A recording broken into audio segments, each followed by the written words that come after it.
반갑습니다. 사랑합니다. 축복합니다. 자, 오늘 우리가 은혜 받을 말씀은 사도행전 13장 1절에서 5절 말씀입니다. 우리 같이 한 목소리로 교독을 하도록 하겠습니다.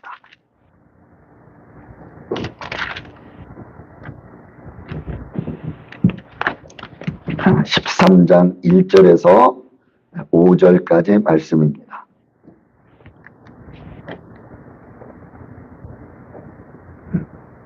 이거는 바로 13장입니다. 예. 1절에서 5절. 어르신, 다음에는 미리 딱 찾아 놓으셔요. 네? 누구한테 도움을 받아서 미리 찾아 놓으셔요. 집사님한테 네. 찾아줘서 잘하셨어요. 자, 1절입니다. 안디옥 교회에 선자들과 교사들이 있으니 곧 바나바와 이기리를 아는 시므온과 구레네 사람 누기오와 분봉왕 헤롯의 젖동생 마나엔과 및 사울이라. 주는 성경 응시할 때 성령이 이르시되 얘가 불러 시키는 일을 위하여 바나바와 사울을 이에 금식하며 기도하고 두 사람에게 안수하여 보내니라. 두 사람이 성령의 보내심을 받아 실로네아에 거기서 배 타고 다 같이 한 목소리로 읽습니다. 살라미에 이르러 하나님의 말씀을 유대인의 여러 회당에서 전할세 요한은 수행원을 두었더라. 아멘. 자, 오늘 선교의 시작점이란 말씀으로 말씀을 증거합니다.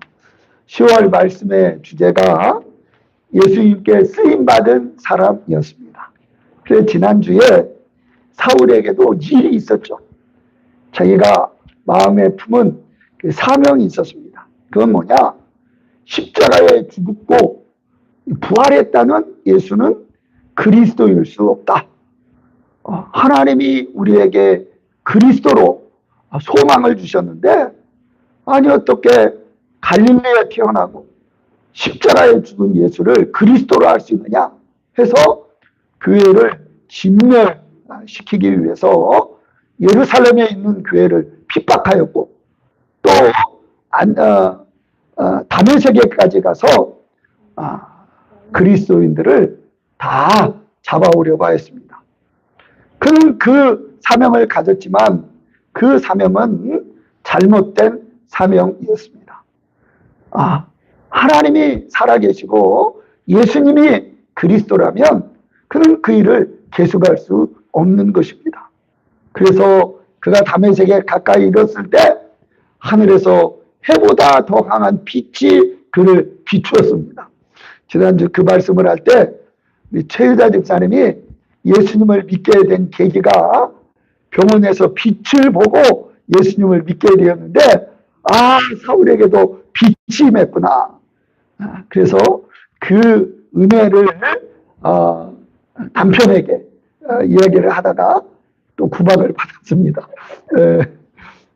그래서 주님이 그렇게 빛을 쫙 비춰주면서 사울아 사울아 어찌하여 네가 나를 핍박하느냐? 주여 누구십니까? 나는 네가 핍박하는 나사렛 예수니라. 이게 놀라운, 우리가 신앙생활을 해야 되는 이유는 바로 예수님이 그리스도로서 지금도 성령 우리에게 역사하여 주기 때문에 그런 것입니다.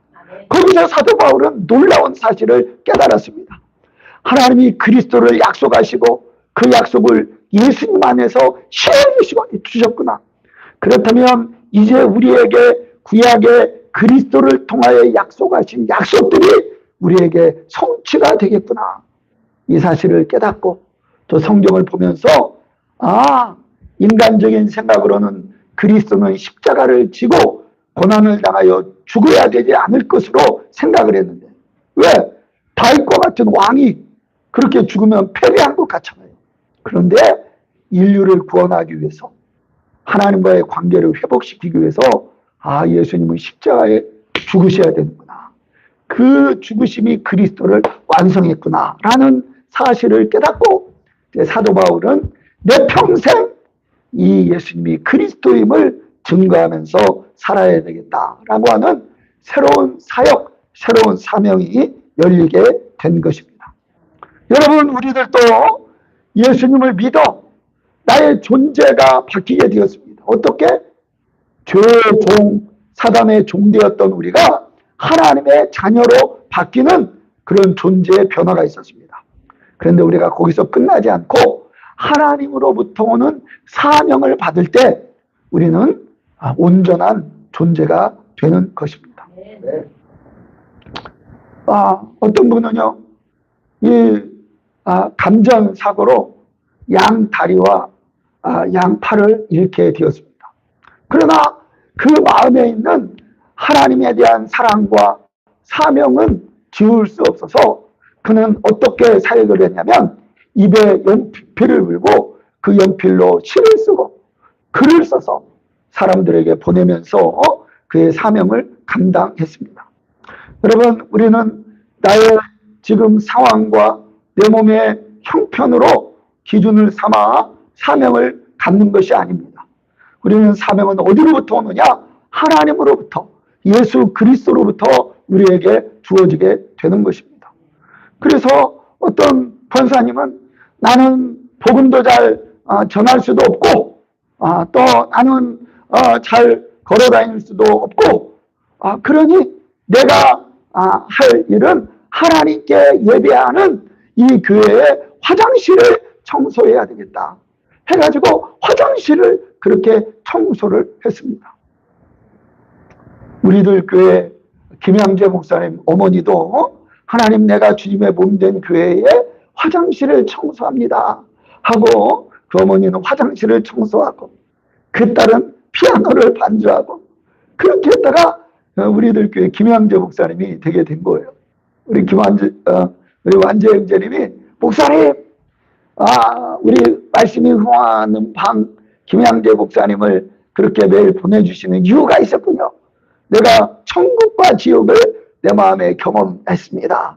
참 말씀이 좋습니다. 이렇게 저에게 전화를 주셨어요. 할렐루야. 우리 한 주간 기도 제목이 말씀에 응원하는 방을 쫙 하는 거예요. 이삭이에게는 제가 특별히 우리 교회에서 발행한 큐티집을 쭉 하도록 지금 하고 있습니다. 그래서 김양재 목사님으로 누가복음 끝냈고 고린도 전후서 끝냈고 지금 요한복음을 지금 하고 있는데 곧 이제 로마서를 곧 하게 됩니다. 꾸준히 해가지고 저한테 카톡으로 보내주고 있어요. 그래서 말씀이 우리를 사명자로 세우게 되는 것입니다. 사도 바울은요, 이 교회를 핍박하는 원수였지만 그 예수님의 굶주의 마음으로 사도 바울을 변화시켜 복음을 증거하는 자로 만든 것입니다. 이제 복음이 증거된 지 2000년이 지났습니다. 그런데 그 복음이 그 팔레스타인 이스라엘의 동쪽 끝, 이 육지의 끝은 어디냐면 우리 한반도 대한민국이에요. 그런데 이 한반도의 복음이 어떻게 증거가 되었고 그 시작점이 무엇인지에 대해서 오늘 말씀을 통해 우리가 은혜를 받았으면 좋겠습니다. 그래서 우리 성도들이 가져야 되는 공통된 사명이 무엇인지를 깨닫기를 바라겠습니다. 이러한 말씀을 통하여서 우리 주마음교회와 성도들이 그런 사명에 불타는 그런 축복이 있어야 되겠습니다. 특히 제가 이제 내일 13일부터 22일까지 돌아오기는 23일 새벽에 오는데 캄보디아로 선교를 가게 됩니다. 그래서 오늘 말씀을 통해서 은혜를 받고 하나님, 조정빈 목사와 우리 주마음교회와 내 마음에 이런 사명의 불을 붙여 주옵소서. 선교에 대한 그런 마음을 품게 하여 주옵소서. 그렇게 은혜 받고 기도하는 그러한 축복이 있기를 간절히 축원합니다. 자, 1절을 보십시오.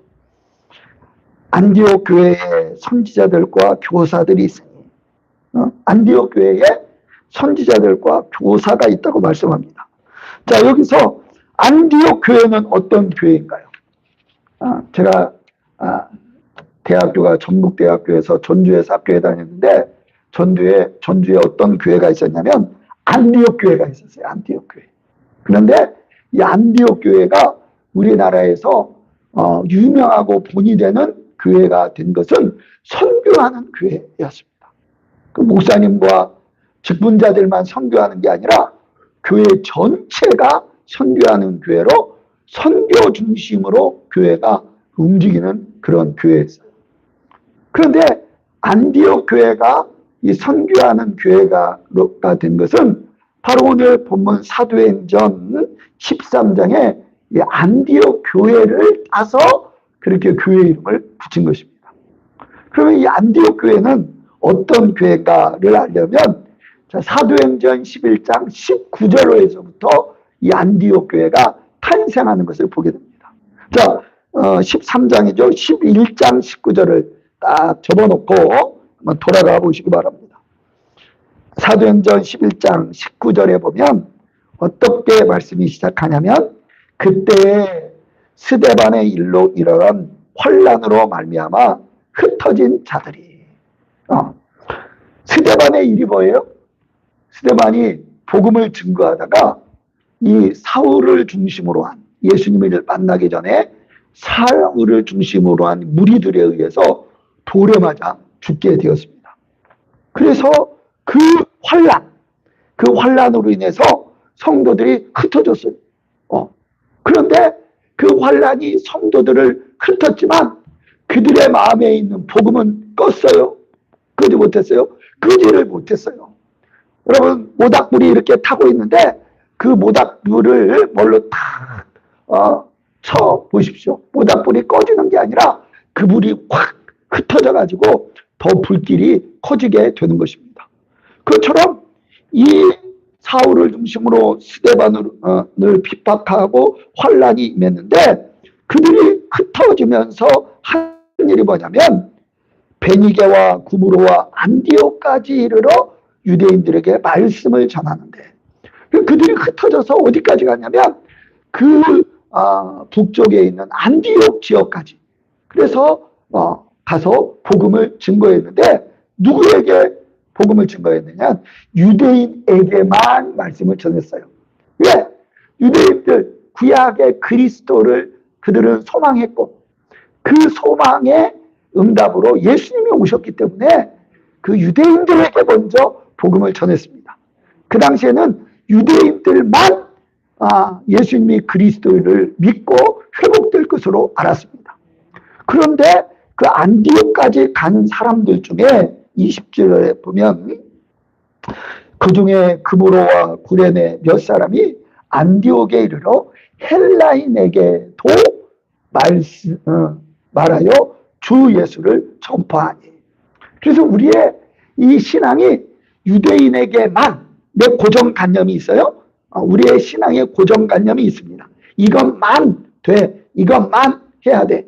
그런데 하나님의 역사는 헬라인에게도 아니야 이것만이 아니라 이것도 저것도 이루어지는 그러한 놀라운 패러다임 우리의 신앙의 그릇이 확 바뀌는 그런 역사가 이루어지게 된 것입니다.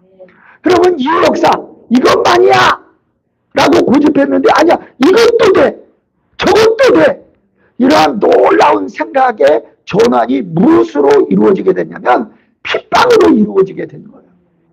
여러분 우리의 핍박은 우리의 생각과 마음을 바꾸어 놓습니다. 이 핍박이 결국은 이 로마에까지 복음을 증거해서 로마를 국교화하는 놀라운 역사를 이룬 거예요. 그래서 어떻게 그렇게 되느냐? 바로 예수님이 십자가를 지시면서 인간의 죄의 핍박을 받으면서 하나님의 뜻을 이루고 부활하셨기 때문에 그렇습니다. 그래서 이 로마 국교화 되기 전에 터툴리안이라는 교문은 무슨 얘기를 했냐면 이 순교자의 피는 스데반이 핍박을 당해 죽었잖아요. 이 순교자의 피는 교회의 씨앗이다. 이렇게 이야기를 하고 있습니다. 핍박을 받을 때 우리의 태도가 다른 거예요. 그럼 왜 저 사람은 핍박을 받으면서 저렇게 웃을 수 있지? 최혜자 집사님, 핍박은 뭐다? 교회의 씨앗이다. 전도의 씨앗이다. 복음 증가하는 길이다. 이렇게 말씀을 해주고 있는 것을 믿음으로 붙잡으시기를 바랍니다. 그래서 이제 유대인들에게만 복음을 증거했는데 그 흩어진 자들의 마음이 너무 뜨거워서 누구에게? 헬라인에게도 말하여 주 예수를 전파한, 예수님을 증거했어요. 여러분, 여기에서부터 안디옥 교회가 이제 시작이 된 것입니다. 자, 그런데 그렇게 헬라인에게도 이 사람들은 안 돼라고 생각하는 그들에게도 복음을 증거했는데 21절에 보면 뭐라고 하냐면 주의 손이 그들과 함께 하셨다. 그게 뭐예요? 예수님이 인정하시고 예수님이 기다렸던 거예요. 왜 그래요? 오늘 예배에 서두에 예배를 열면서 말씀을 드렸던 것처럼 예수님이 승천하시면서 제자들에게 뭐라고 말씀하셨냐면 오직 성령이 너에게 임하시면 너희가 권능을 받고 예루살렘과 온 유대와 사마리아와 땅 끝까지 이르러 내 증인이 되리라. 그래서 그 땅 끝은 흩어진 디아스포라 유대인들만을 위한 게 아니라 하나님의 형상대로 지음받은 이방인까지 포함한 모든 인류를 향한 주님의 뜻이었으니 이제 확증이 되는 거예요. 그 주의 손이 함께 했기 때문에 그 결과가 어떻게 되었느냐? 21절 뒤에 보면 수많은 사람들이 믿고 주께 돌아오더라. 헬라인에게도 복음을 전하니까 주의 손이 함께 하니까 수많은 사람이 믿고 어떻게 되세요?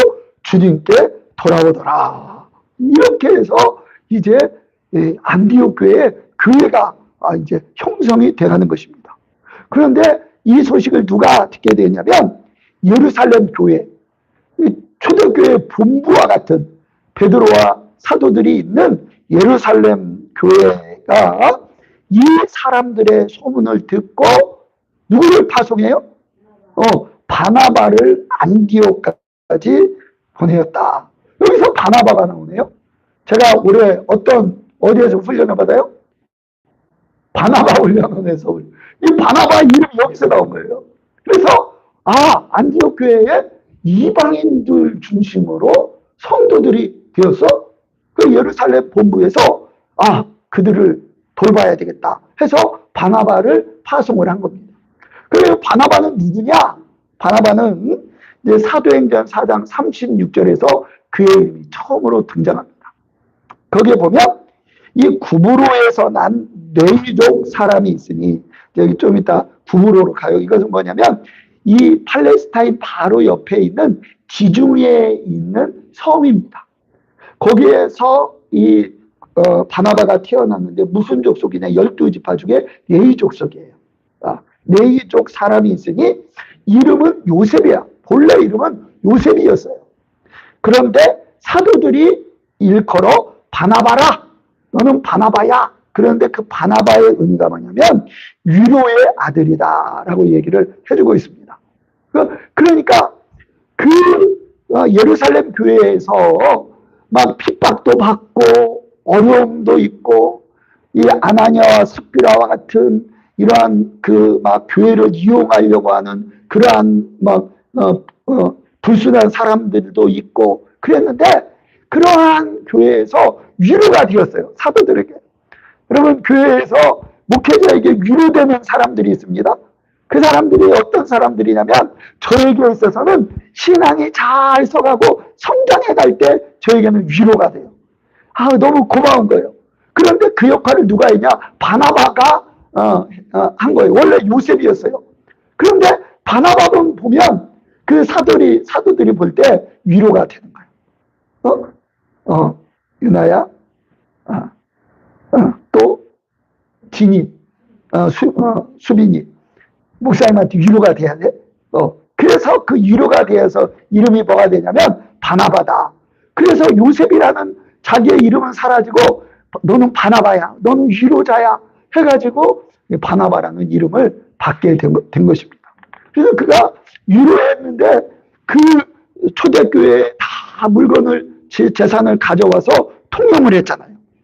그래서 그가 밭이 있음에 팔아 그 값을 가지고 사도들 발 앞에 두니라. 그래서 초대교회의 모범적이고 이 예수님에게 위로가 되고 사도들에게 위로가 되는 그러한 인물이 바로 바나바입니다. 그래서 하나님 내 마음에 그럼 바나바 같은 자가 되게 도와주십시오. 그런데 이 바나바는 또 어떤 인물이냐면 다른 사람을 세워주기 위해서 자기를 희생하는 사람이에요.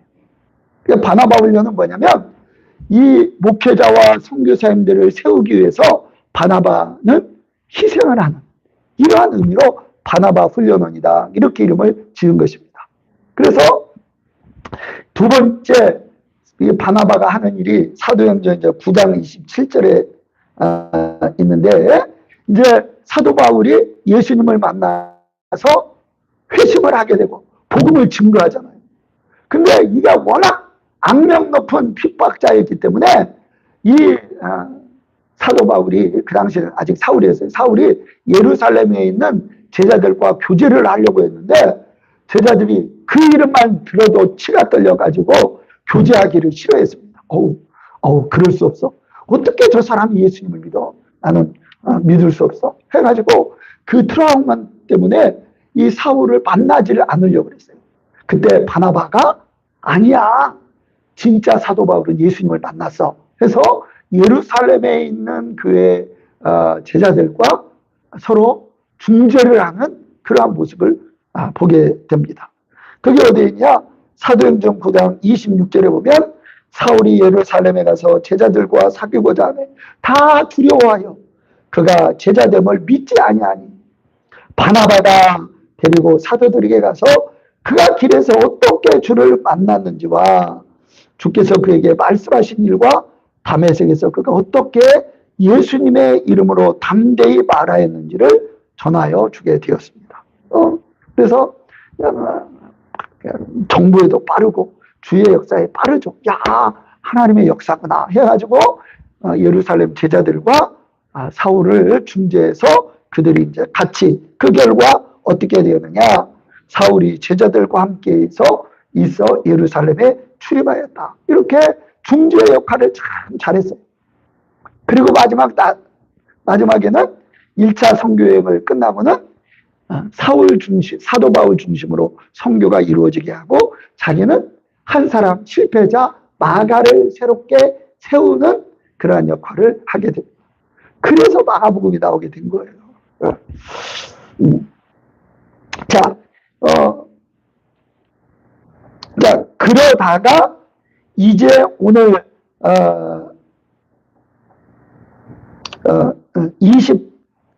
23절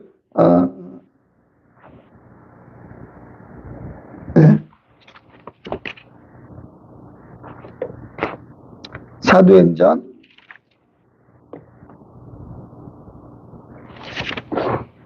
11장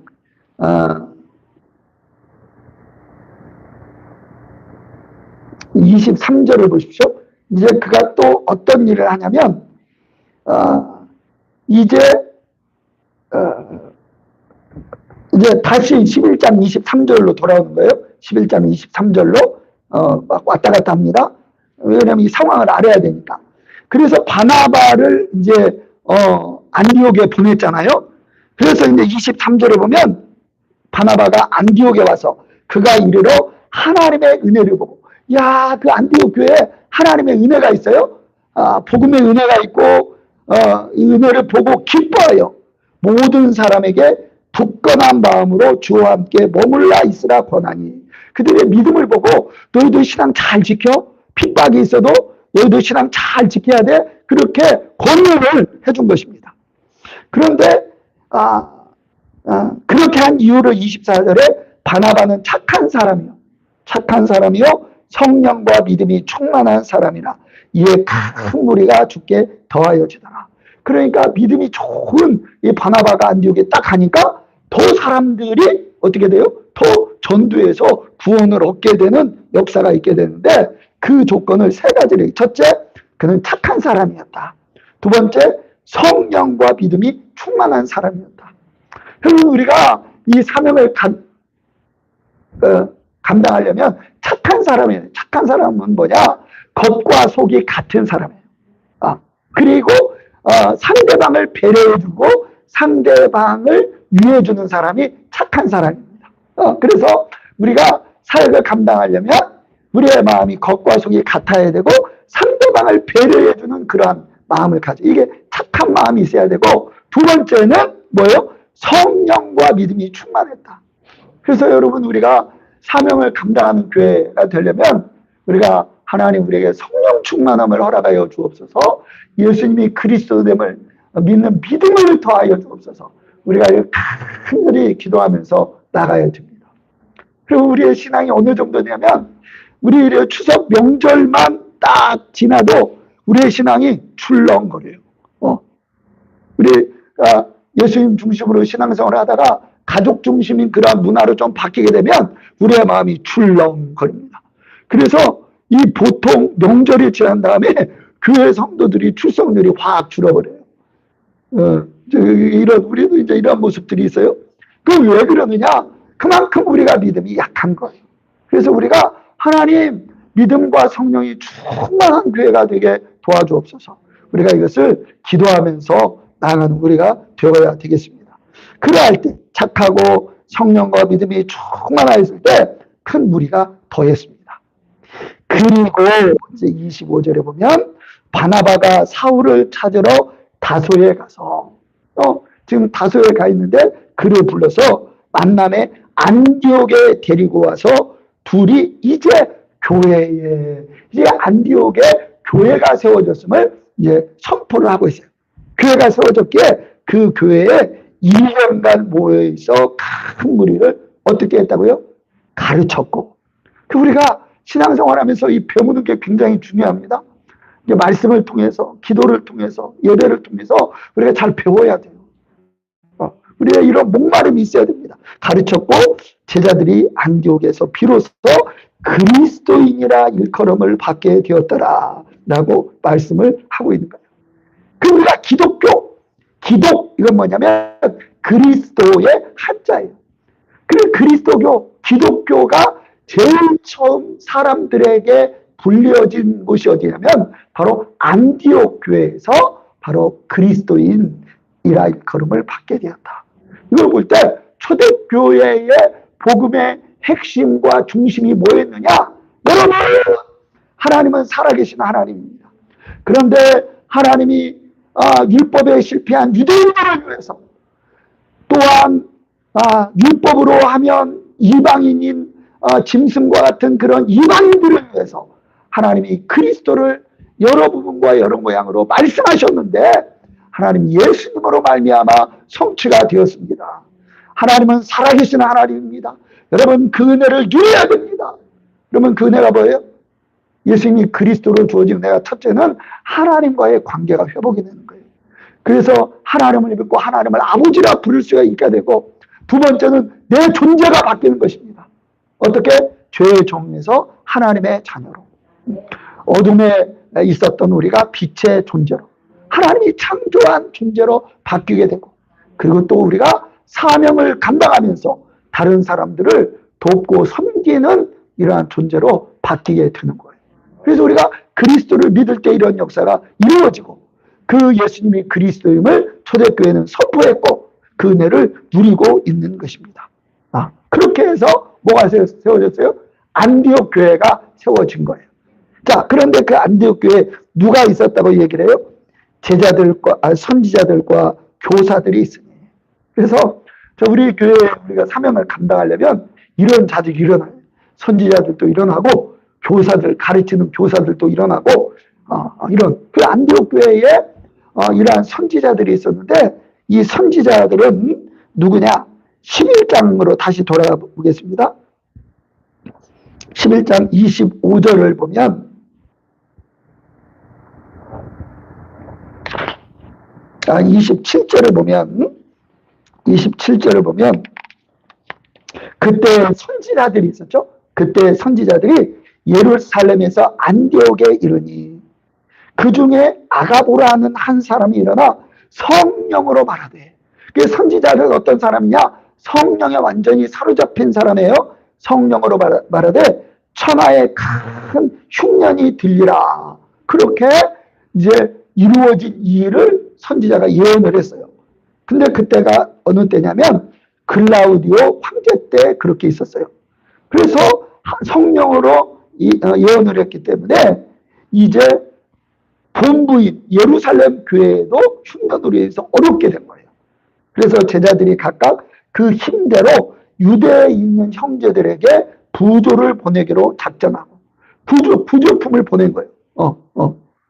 부조를 그리하여서 이를 실행하여서 바나바와 사울의 손으로 장로들에게 보내니라. 그래서 안디옥 교회도 이제 어떤 교회가 되냐면 이 예루살렘 본부 교회를 물질적으로 도와주는 그런 데까지 성장한 그런 교회가 됐습니다. 자립을 했을 뿐만 아니라 이제 베푸는 그런 교회. 우리 교회도 그런 교회가 돼야 돼요. 그래서 우리가 이제 구조는 갖춰졌어요. 어느 정도. 왜? 주는 복선비. 주님이 받는 것보다 주는 자가 복되도다 해가지고 우리가 최대한 주는 그러한 교회, 작은 교회와 선교사님들을 주는 그러한 교회가 되어야 되고, 우리 안에 그러기 위해서 선지자와 교사가 세워지는 역사가 있어야 된다. 그리고 교사는 뭐예요? 아까 말씀드린 것처럼 바나바와 사울이 1년 동안 가르친. 그런데 그 안디옥 교회에서 이제 지도자들이 세워졌어요. 지도자. 그들이 1절 하반절에 나오죠. 그 누구예요? 곧 바나바와 니게를 하는 시몬과 구레네 사람 루기오와 분봉왕 헤롯의 젖동생 마나인과 및 사울이라. 몇 명이에요? 몇 명? 5명, 5명. 그러니까 그 교회에 기둥과 같은 5명의 리더들이 세워졌습니다. 하나님 우리 교회에도 이런 리더들이 세워져야 됩니다. 어떤 선지자의 역할을 하고 또 교사의 역할을 하는. 그래서 하여튼 우리 교회 집사님 2분을 권사직분을 위해 기도를 하는데 기도해서 이런 기둥과 같은 분으로 세워지면 좋겠습니다. 근데 이들의 특징들을 보면 이 안디옥 교회의 특징이 어떤 건지 보여줘요. 첫 번째 누구예요? 바나바. 예루살렘에서 파송했던 그 바나바, 권면했던 바나바가 있었고, 두 번째는 니게르라 하는 시몬이 있어요. 니게르는 이게 헬란 말로 어떤 말이냐면 검다라는 거예요. 검은. 그러니까 이 지중해 팔레스타인의 동쪽은 팔레스타인, 지중해 북쪽은 유럽, 지중해 밑에는 어디예요? 아프리카, 지중해 서쪽은 대서양, 이렇게 되는 거예요.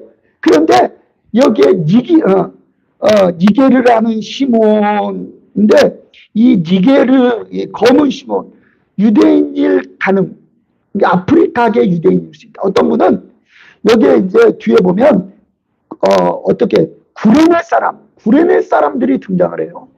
그런데 이 누가 있냐면 구레네 사람 시몬이 있어요. 구레네 사람 시몬이 누구예요?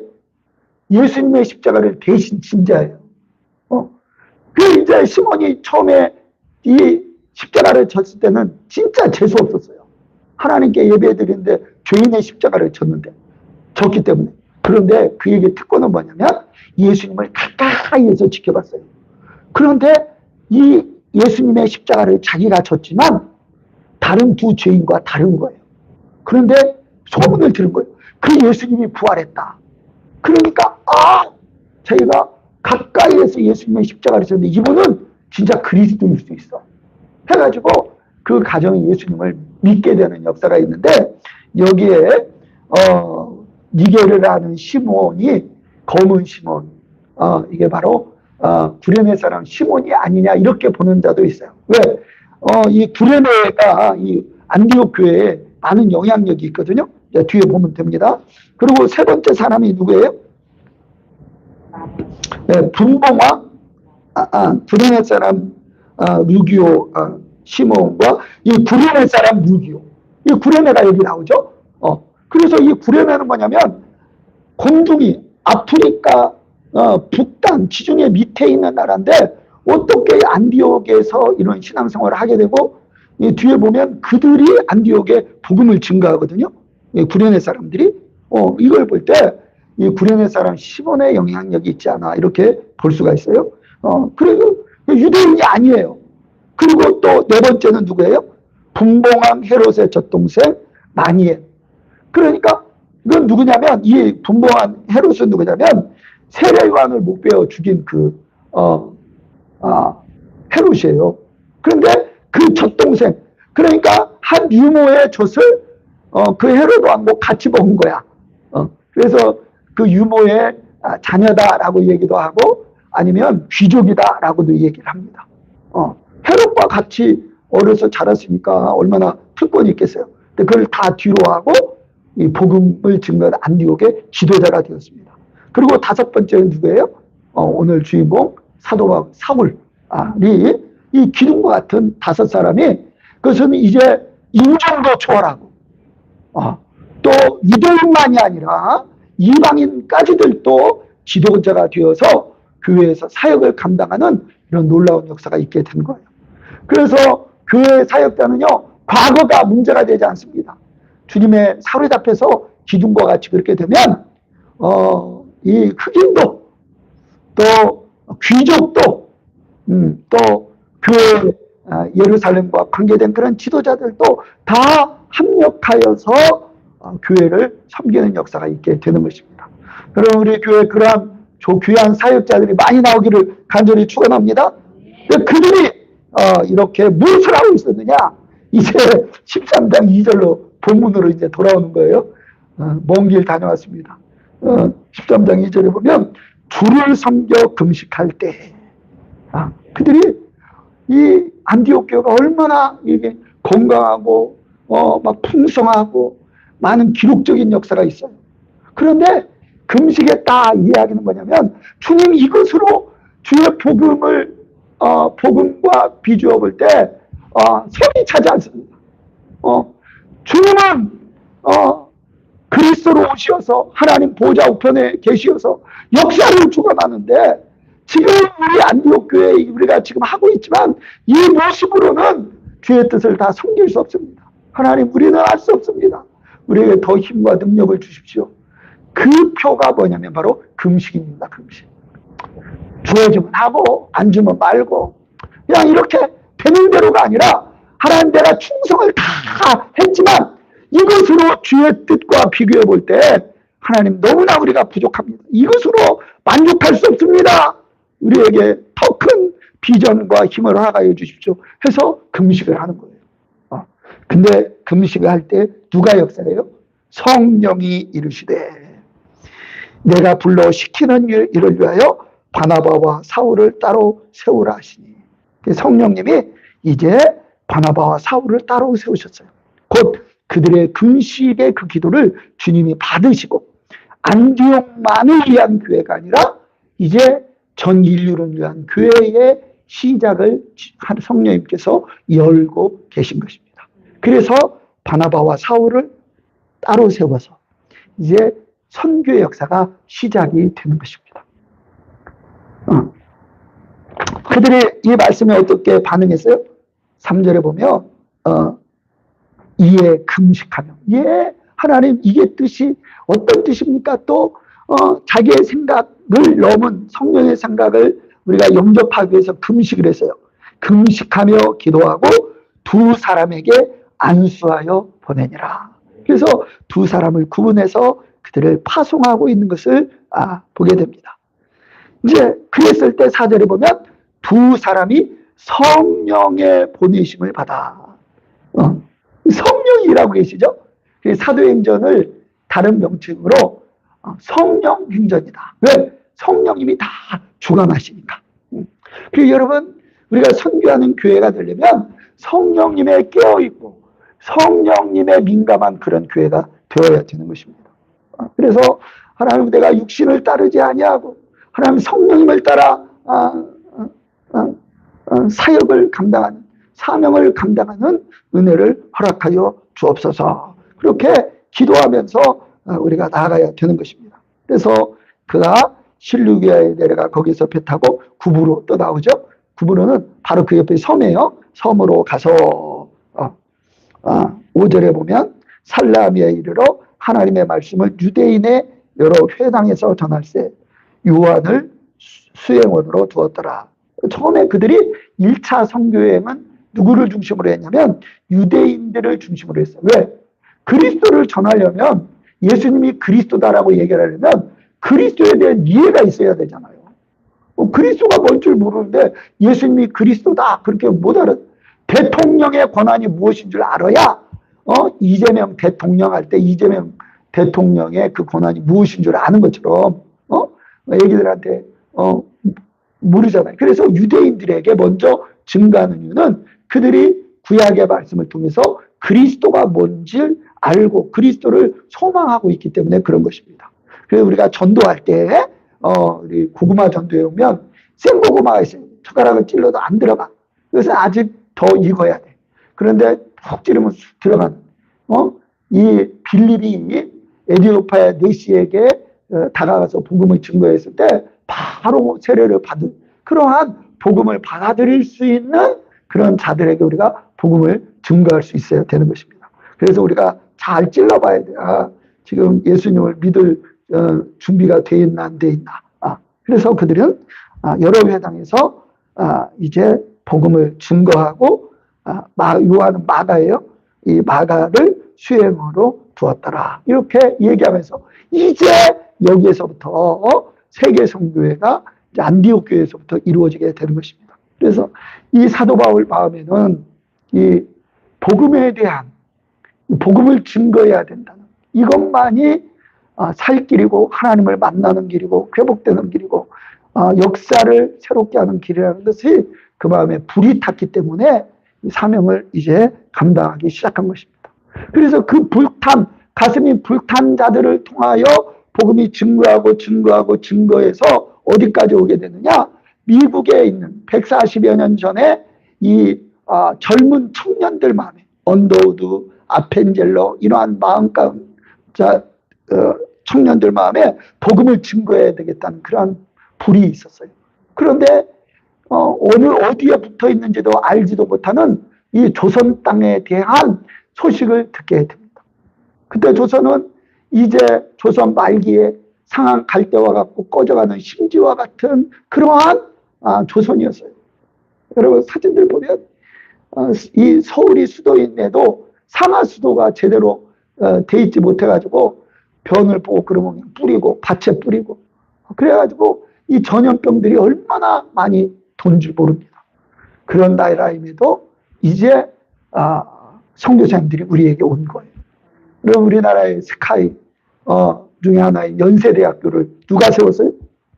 언더우드 선교사님이 세운 학교예요. 그런데 그 언더우드 선교사님이 그 주님의 복음을 증거하는 선교의 마음으로 이 땅에 와서 하나님께 올려드린 기도문이 있습니다.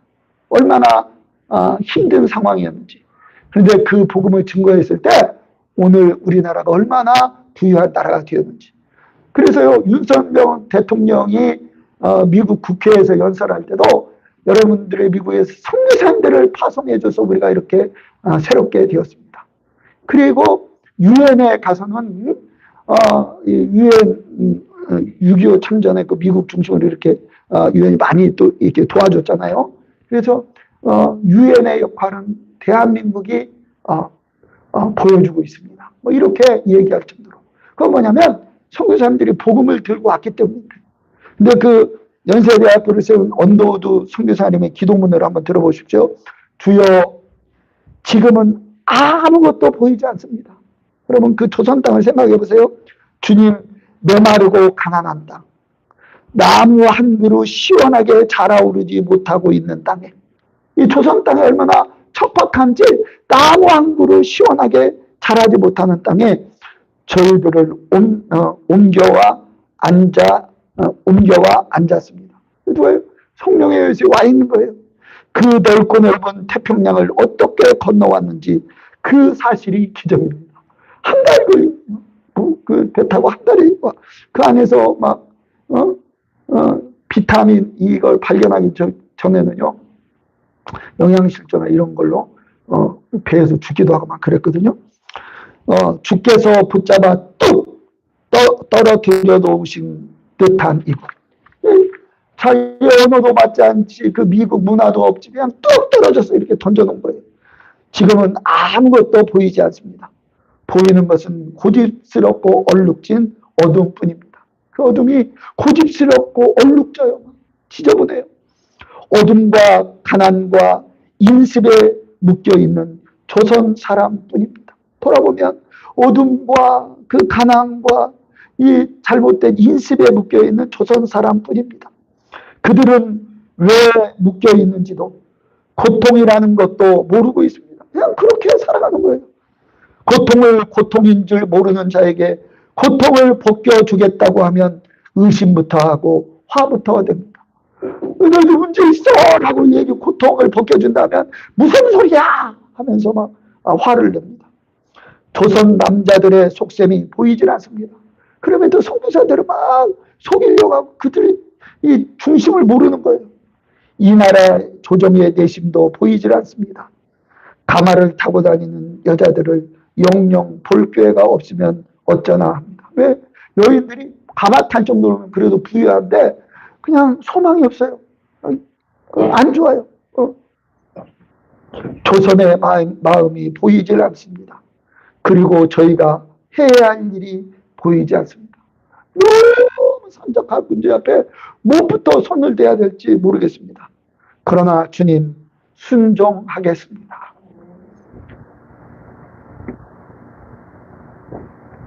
겸손하게 순종할 때 주께서 일을 시작하시고, 그 상황에서 순종 아니면 주께서 일을 시작하시고 그 하시는 일을 우리들의 영적인 눈이 볼 수 있는 날이 있을 줄 믿나이다.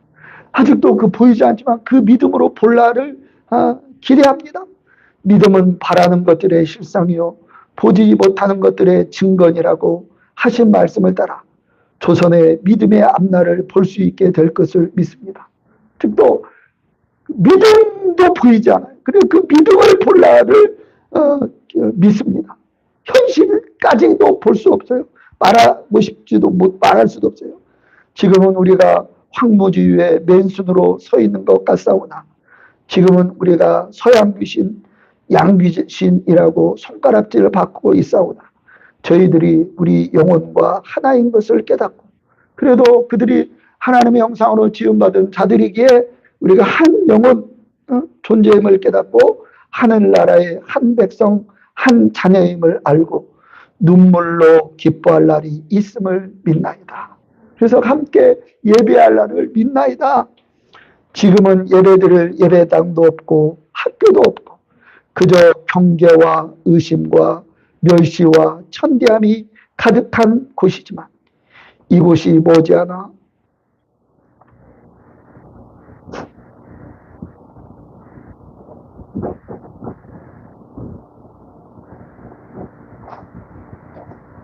은총의 땅이 되리라는 것을 믿습니다. 주여 오직 제 믿음을 붙잡아 주소서. 그런 한 선교사의 기도와 헌신으로 인해서 140년이 지난 오늘 하나님 우리가 하나님께 예배드리고 있고 하나님의 새로운 존재로 변화되고 있고 세상에 복음을 증거하는 그런 나라와 교회가 되었습니다.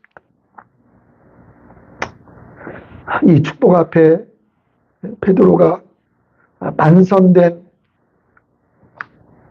고기보다 예수님을 바라보았던 것처럼 안디옥 교회가 금식하며 기도하고 주의 뜻을 섬기려고 몸부림침으로 인해서 세계 선교의 시작점이 되었던 것처럼 우리가 이 축복에 머무르지 않고 하나님 주님을 바라보며